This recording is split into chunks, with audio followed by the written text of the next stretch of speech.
नमस्कार दोस्तों, जहां हम रहस्यमय घटनाओं और अनसुलझे रहस्यों की गहराइयों में जाते हैं। आज हम बात करेंगे जिसने दुनिया भर में सबसे ज्यादा चर्चा बटोरी है, जो कि रोजवेल की घटना है। जुलाई 1947 की एक रात न्यू मैक्सिको के एक शहर में एक आसमानी घटना घटी। उस शहर का नाम रोजवेल था। एक रहस्यमय वस्तु आसमान से आकर एक खेत में क्रैश हो गई। स्थानीय लोग और रोजवेल एयरफोर्स के कुछ अधिकारियों ने वहां पर जाकर देखा कि वहां पर एक अजीबोगरीब मलबा पड़ा हुआ था, जो कि पृथ्वी का बिल्कुल भी नहीं लग रहा था। आइए सबसे पहले जानते हैं कि उस रात एक किसान के खेत में रात को एक वस्तु आसमान से तेज आवाज के साथ उसके खेत में जाकर गिरी हुई है। स्थानीय किसान विलियम मैकब्रेजेल ने इस मलबे को देखा तो तुरंत ही उसने शेरिफ जॉर्ज विलकॉक्स को सूचित किया। शेरिफ ने रोजवेल आर्मी एयरफील्ड को सूचना दी। अधिकारियों ने घटना स्थल पर पहुंचकर उस रात गिरी उस वस्तु का अच्छे तरीके से मुआयना किया। शुरुआत में अधिकारियों ने यह दावा किया कि वह आसमान से गिरी हुई वस्तु कोई और नहीं बल्कि एक उड़द दस्तरी है। सनसनी तो तब मची जब सेना ने अपना बयान को पलटकर कहा कि यह कोई उड़द दस्तरी नहीं बल्कि एक मौसमी गुब्बारा था। आपकी जानकारी के लिए मैं बता दूं कि मौसमी गुब्बारा का काम यह होता है कि मौसम से जुड़े हुए सभी उपकरणों को वह ऊपर ले जाता है तथा मौसम की जानकारी प्रदान करता है। चलिए कहानी पर वापस आते हैं। इस बदलाव ने जनता और मीडिया के बीच एक बहुत ही बड़ा संदेह उत्पन्न कर दिया था। क्या ये वास्तव में एक मौसमी गुब्बारा ही था या और कुछ भी था?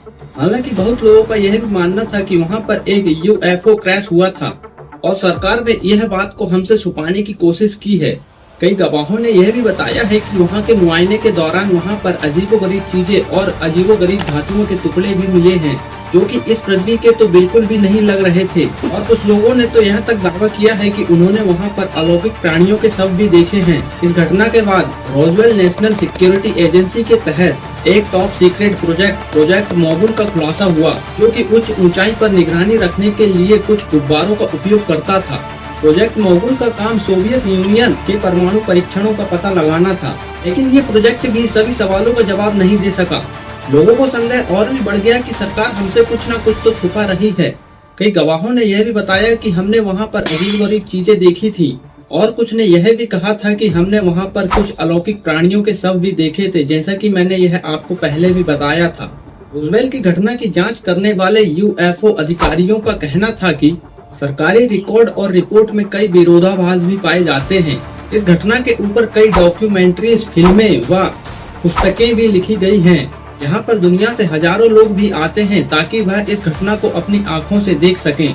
और कुछ वैज्ञानिक इस बात पर भी जोर देते हैं कि इस घटना को पुनः हाई लेवल पर जांचा जाना चाहिए, ताकि पूरी दुनिया के सामने ये सच्चाई आ सके कि उस रात उस किसान के खेत में क्या क्रैश हुआ था। आपको क्या लगता है कि इस रहस्य की भविष्य में कभी गुत्थी सुलझ पाएगी भी या नहीं?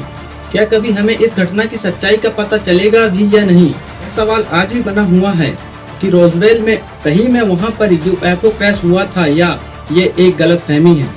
यह रहस्य आज भी इस दुनिया के लिए बरकरार है। मैं आशा करता हूँ कि आपको ये हमारा वीडियो पसंद आया होगा।